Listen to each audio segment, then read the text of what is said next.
of here, get out! No, no, don't do it! Don't do it! Don't do it! Oh! Oh! Oh! Why are you looking at your hand while stabbing me? Oh!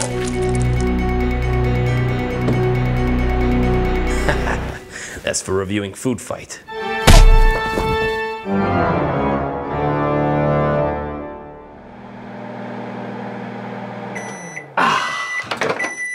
Nothing like ringing in the holidays than by justifying the gym membership in January I'll never use. A pumpkin hot dog on a pumpkin bun with pumpkin ketchup.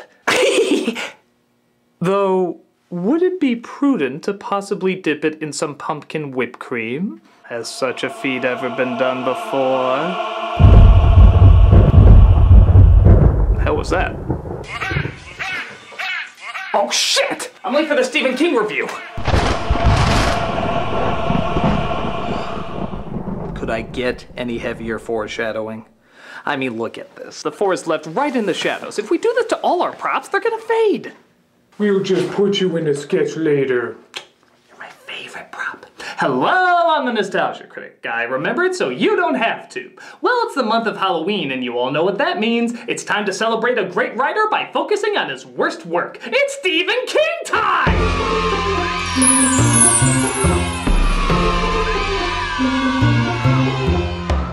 There's no doubt that Stephen King is spectacular when he's good. But for some strange reason, he's even more spectacular when he's bad. At least when it comes to his film adaptations. For years, I've been mocking his infamous TV miniseries, but the time has come to finally journey to the next level of laughable hell, his motion pictures. And what better way to start off than the film he had 100% control of, Maximum Overdrive!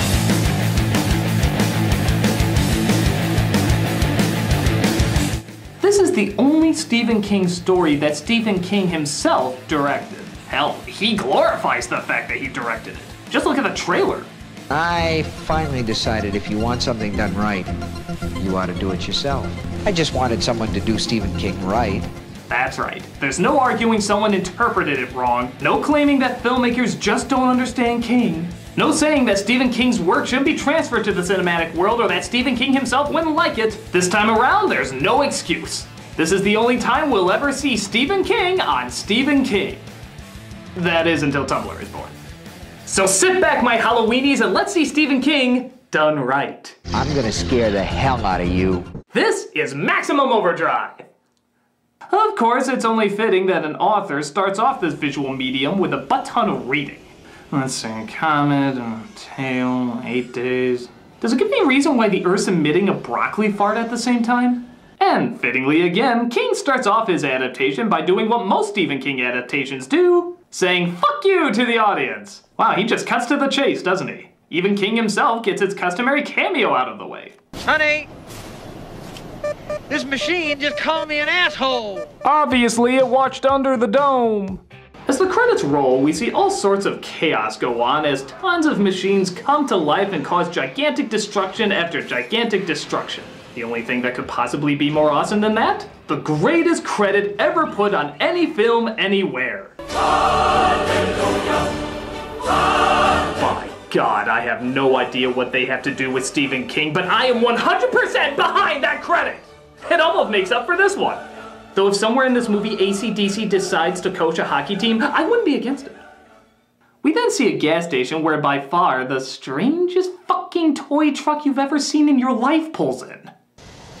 You like that, huh? Well, if the point of your toy company was to scare the apple juice piss out of your clientele, then yeah, I say you got a winner. Though to be fair, it is scarier than anything in the Sam Raimi movies. Well, filling up on his $9 for 15 gallons of gas. Fuck you, 1987! One of the truck stop attendants, played by Emilio Estevez, talks to his boss, played by Pat Hingle.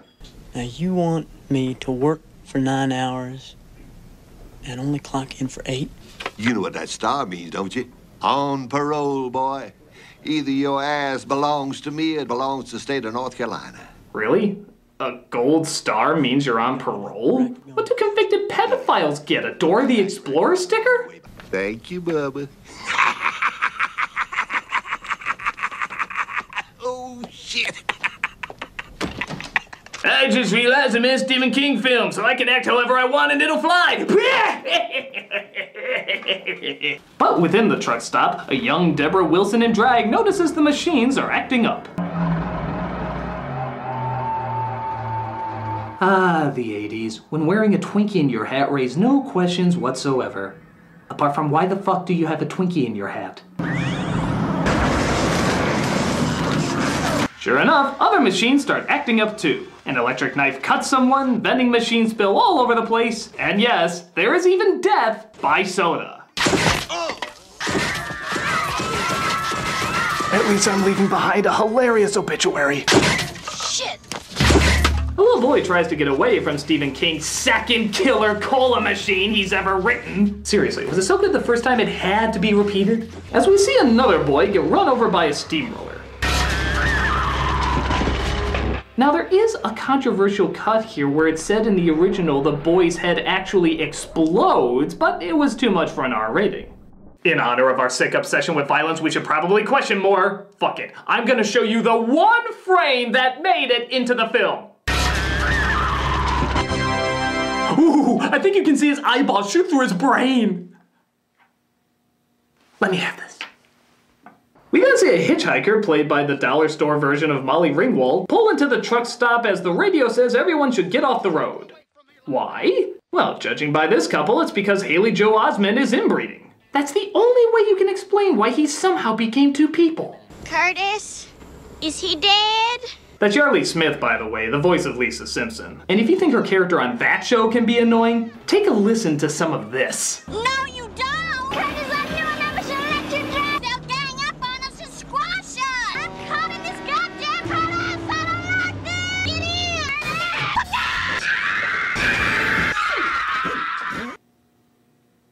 You know, suddenly the idea of slitting my throat with her spiky hair doesn't sound that bad. I just wanted someone to do Stephen King right. They end up driving towards the truck stop where our heroes are at, who are checking out to see if the trucks themselves have apparently come alive. Be careful! That jack-in-the-box they forgot to crop out might ruin the scare! Huh, no, it would have been ruined even without it. Vroom, vroom. So, anybody in there? Nope, not now. So, the truck has to adjust its rear view mirror in order to see them? I wouldn't mind so much the idea that trucks have eyes and are somehow in the driver's seat area, but do you have to do it on the only truck in the goddamn movie that literally has eyes? Isn't that kind of throwing the truck anatomy off a bit? But the little boy version of Kim Grease rides around the neighborhood realizing that technology has officially come alive and is killing people. Even a toy car somehow apparently killed a dog. You explain that one.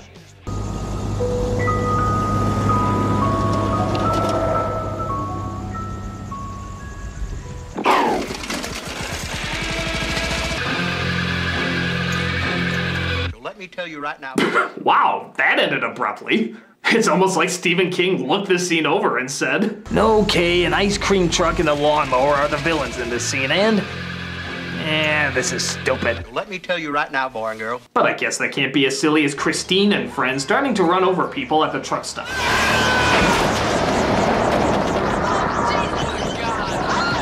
You know, it's one thing if machines just out of the blue came to life, but how the hell is something as random as a comet supposed to give a soul to modern day appliances? It's like if I dipped that pumpkin hot dog in that pumpkin whipped cream, something evil would happen. Which is suddenly right next to me. Which is probably cold now, so I'll eat it another day. Or maybe I'll eat it later today. After the review? While talking about the cinematic version of Stephen King playing with his Hot Wheels. Hey, thanks, disembodied hand, to which your origin I know not. What the hell? You have summoned us, Critic.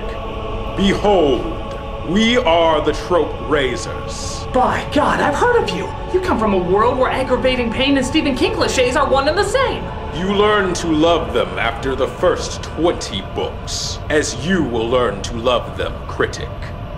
But I don't want to love his tropes, I want to make fun of them. But you must. Behold Stephen King trope number 127, the religious nut. The Lord has not a shepherd, I shall not want. This beautiful American Truthway Bible can be yours for just $9.95. Ah, jeez, and I bet he runs into all the redneck characters, right? How did you know about trope number 2647? Because that's all his characters. You're either a country bumpkin or a blood-sucking Christian. Well, surely you don't know trope number 36498. The religious nut dies? Yes, that's the one. Well, of course he does. It happens in all his movies. But are you aware of trope number 385? The obvious symbolism of hypocritical faith? Maybe. Yes. Yes. Look, just because people accept a trope over and over and over, that doesn't make it good. If anything, it makes it worse. You may say that now, critic, but just like a Will Ferrell performance, you will learn to love it, hate it, love it, and then forget you ever saw it in the first place. Well, I look forward to that part. Your defenses will lower, critic, and I'll be there when they do.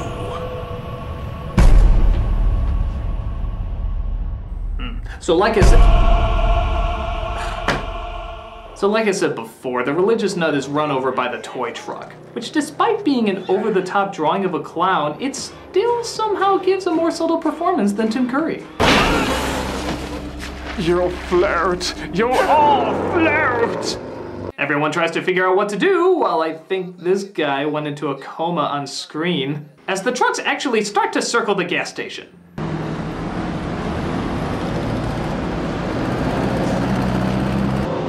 Nothing more frightening than delivery trucks playing Ring Around the Pussies. Here we go round the idiot stop. It's loaded with pots whose IQs have dropped. I think you'll need some peppermint schnapps to get through this damn movie.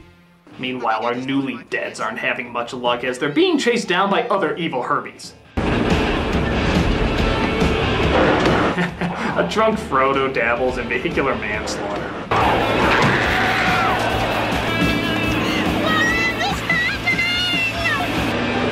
Zool, mother trucker, zool! Yeah, hang on while I veer comfortably to the right. That'll ism.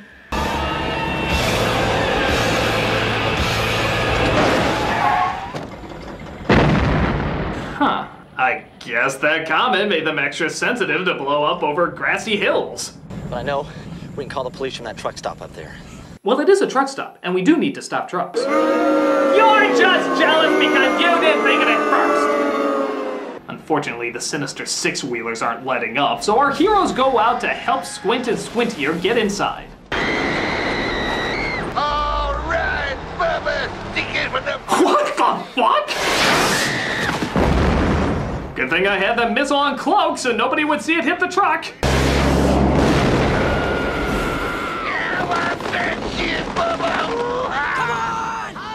No, I want to see it! I want to see it! By God, she's defying her social class! Where'd you get all that stuff? Oh, we got a whole bunch of stuff down here. Joey. Just keep circling. Don't let them know it bothers us. So it's revealed that under the truck stop, there's a shit ton of firearms that they never knew about. Good thing those machines weren't somehow affected. I mean, seriously? There's a gun that starts shooting off later, and yet somehow none of these devices are affected by the comet? What sense does that make? Heyo! Ah! There's a reason the guns aren't alive. Some machines are affected more slowly. Those with simpler parts and mechanics are... Wait a minute. Is this like justifying the clown and the spider and it with this complicated backstory when really Stephen King just wanted a reason to use a clown and a spider in it? No, the spider in it is really plain and simple to understand. Oh yeah? What is it? There's a void surrounding the universe known as the macroverse. Your first sentence isn't even over and already I can't follow it. No, really, it's super easy to follow. I'm surprised they left it out of the movie. Its natural enemy is the turtle. Well, not just any turtle, the turtle that created the universe. And others. But that's another really easy story to follow. And so... Ah, Jesus. We'll be right back after this common sense explanation takes place. And the next thing we knew, Master Splinter raised them, and they developed a machine by, of course, Donatello, because he's the smartest one. Everyone knows that. From the mountains to the oceans, in the great state of Maine, everything you need is here, unless you skip the ad that'll take you there. For that's what happens when you don't give in to Stephen King tropes. All ads become commercials for May. Oh, for crying out loud, will you stop explaining how his tropes are genius and just let people watch the video? Not until you hear how many great scenes were left out of his movie adaptations. Like how the original ending of Carrie had a meteor shower. That sounds stupid. It was better the way he wrote it. Or how the girl in It had to have sex with all the boys in order for them to survive. That sounds awful and stupid. It was better the way he wrote it. And don't forget the electrically charged condoms to nap pupil. Well, it was better the way he wrote it. Look, can't I just enjoy the terrible tropes in this film for now? So you are enjoying it. Just let me watch it.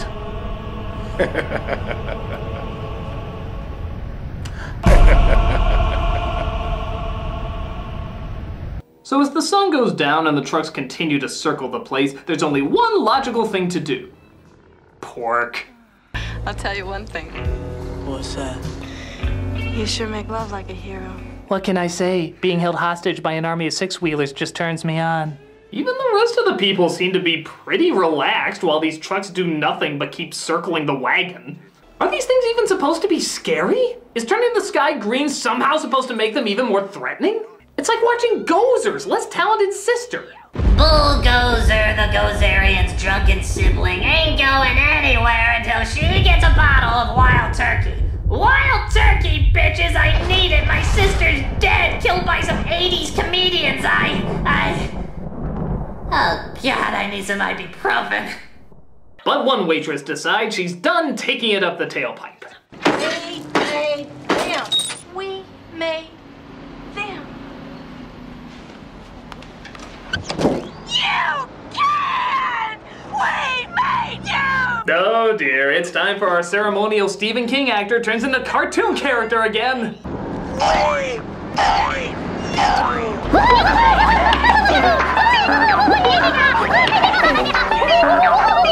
Look at her. She's moving like a Jerry Lewis animatronic with extra William Shatner parts. Ohio, you cads! We made you.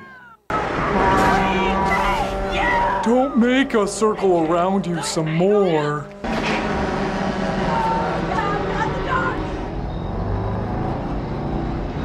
Well, back to our all-important drinking. You know, when you take the homicidal element out of it, they actually kind of treat it like a nice situation. Lord, trucks should try to kill them more often. This is one of the most relaxing times they've had in years. Holy shit. That's that Bible salesman I rode in with. But they hear the religious nut outside making noise, and because we all clearly know he has a chance to make it out of this alive, they try to sneak out and go after it. Kids, Big Ben, coming.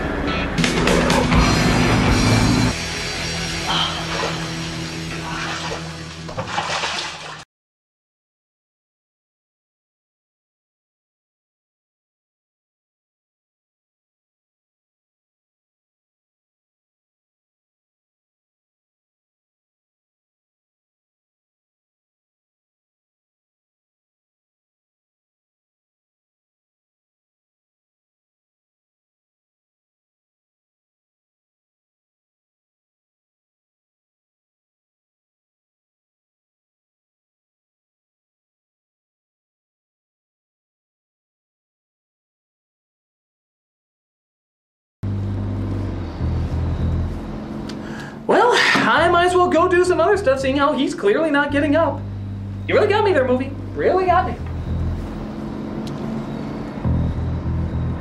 Really thought he was gonna get up there, movie. Really got me there. What a fucking shocker! Pull me! Pull me! I can't. You're too heavy. Get me out of this ditch, or by Jesus, I'll kill you. Do all dying Christians sound like the bad guy from Howard the Duck? By Jesus, I'll kill you. If you can't take the heat, get out of that kitchen. The team does meet up with him and tries to drag him back, but again, big shocker, he doesn't make it all the way. Thus, they use what they should have been using this whole time, a fuck ton of weapons. It's not like they have a whole shit ton of them at their disposal. Oh, but wait. They hide inside again as the kid discovers his father has in fact passed on. Where's my dad? Done got scrubbed by one of them big boys out there. Hey, hang on, man.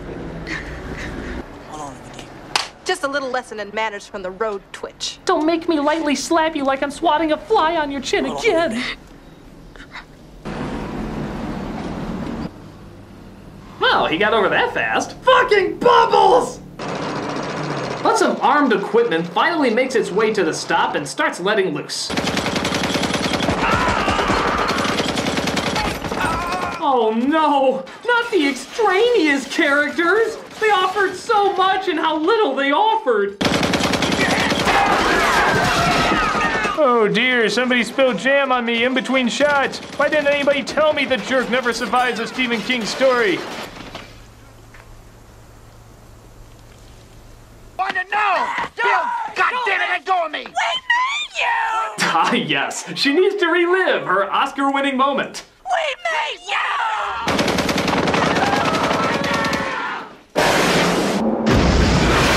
Huh, I guess she just took the bazooka for moral support. Didn't seem to work. The gun starts honking Morse code, which apparently none of the other trucks could have honked. But even more amazingly, one of them actually knows how to interpret it. Incredible. They want us to feed them. Feed them? That's right, everybody. All they wanted this entire time was just fuel. Really? There was no other way they could have made that obvious? Wouldn't it have been easier if they just did something like this? In fact, isn't driving around constantly in a circle wasting their goddamn fuel? You're fucking wasting your lifespan trying to get your lifespan! I just wanted someone to do Stephen King right. Oh well, they all succumb to truck home syndrome and decide to fill them all up. Emilio lets the lead truck know by literally whispering into its ear. Alright, you bastard. Tell all your friends main line's open. I'm sorry, I just don't think I can take a scene seriously when he's whispering into what looks like a mask Happy Meal toy. I got the best shit on the East Coast, practically uncut. The fuel gauge, Emilio. First you start with the fuel gauge. This results in literally hundreds of other trucks hearing the news somehow and showing up as well to get fueled up. Yep, it's about as stupidly silly as it sounds. Imagine you're a race of aliens, right? And you're looking for a new place to live. Dude, you filled up trucks, not survived a war. I think you can be a little less dramatic about it. Sent in their broom, using our own machines, sweep us right off. Well, that's an interestingly stupid theory, but like the credit said, comet. Which makes much more practical sense-ish, kinda, not really. But I'm sure it's explained in Dark Tower or something. So, only now do they decide to figure out a plan to take these suckers out and leave. Whoa, cool it, champ. Little peep business to take care of. Something you wouldn't understand. Now, when I say run, you run, okay? I know we don't have ears, but we've clearly established I can hear you guys. It's the same volume you were speaking to me just a minute ago. Wow, my God, am I this easy to take out? You gotta be kidding me. I've been fucking foiled by user friendliness. They wait until night to make their escape as, for some reason, the trucks let them do it until several hours later when they finally decide to attack the place. Brilliant planning. Wait until your enemy has fled and then let them have it. Look, they're even crushing the newlyweds' car that I'm only now realizing never came to life. Again, explained in Dark Tower, I'm sure. Go. We'll meet again, Spider-Man! But wait, what's that? Fuck you, ice cream! That's for never having the Ninja Turtle bars. I need my gumdrop eyes. They head towards the boats because apparently they're not affected by the comet, alien, ghost, whatever. But Yoda from Hell is still ready for some action. Adios, motherfucker! Ha! You think that can stop me? Oh, wait, I'm done. Yeah, good job.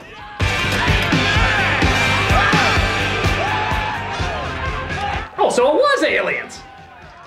Okay. The comet apparently had nothing to do with anything. In fact, it didn't even pass over by the time all this stuff took place. What a twist? Yes. King is often known for twists, as it is trope number 2. Really? Just 2? They don't all have to be big numbers. So, have you succumbed to the Stephen King tropes and all its tropiness? Actually, yeah, I kinda have. Ah, so you know what it means to love repeatable pain. No, actually I love them for a different reason. In my opinion, this is Stephen King's version of a B movie. A film that's meant to be over-the-top bad. I don't think he wanted to scare us with this. I think he wanted to make us laugh. I mean, let's be honest, no film using AC/DC is intending to scare anyone. In a strange way, I think he's not only mocking horror tropes, but his own tropes as well. When he says, I just wanted someone to do Stephen King right, maybe he's referring to the fact that he's never meant to be taken too seriously. There's always a bit of otherworldly insanity that even he can poke fun of and laugh at. So, as a totally crazy, cliched, explosion-filled bloodbath of idiocy, it's a damn fun time. I mean, okay, it's not for everyone, it's pretty mindless and just has a bunch of big explosions, but truth be told, I kinda recommend it. If you're looking for something that's bizarrely silly, over the top, and soaked in testosterone-filled cheese, then this is the perfect Stephen King B movie for you. So, what do you think of that? I think I got bored halfway through your speech. Thanks. Let us instead analyze the overused tropes of Leonardo DiCaprio movies. Ooh, now that sounds like fun. Let's see, trope number 1. He's always a smug and or insecure douche. Trope number 2. Ridiculous accent. Trope number 3. Screaming in that ridiculous accent. Trope number 4. Hey, that's my favorite prop. Dressing up like an older man even though he looks 15. Oh, hold on a second. I'm the Nostalgia Critic, and Nostalgia Ween has just begun! Okay, trope number 5. Martin Scorsese. Trope number 6. Martin Scorsese. Trope number 7. Trying his best to have you remember a performance by screaming, yelling, and crying all in the same scene. Directed by Martin Scorsese. Kinda goes without saying. This is fun.